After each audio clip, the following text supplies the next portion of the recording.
sinusuluyan ng tubig, brother. Naku, minsan alam naman natin na dito sa Manila talaga, hindi naman ako ganun ka-smooth. Okay, pagdalo ko sa mga estero, sa mga kanal, sa mga kanal, at kung ano pa dahil nga sa kung ano-anong mga basura na yung mga nakatambak doon, brother. Tama ka dyan, brother. Mga bato, mga basura, galing sa kung saan plastic.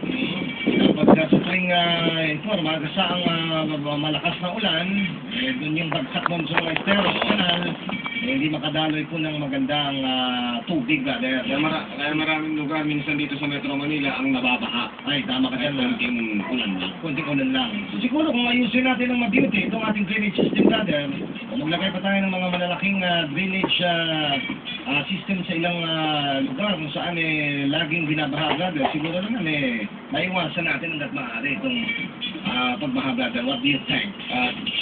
Tama ka dyan, brother. Nais ko lang din sabihin na siyempre ngayon kahit man siguro pagkalakas-lakas ng ulan mga tropa at mga kakosa, siyempre dapat iwas din po tayo sa pagligo-ligo sa mga tubig baha. Ay, delikado rin yan. Sakit-sakit yan. Tama.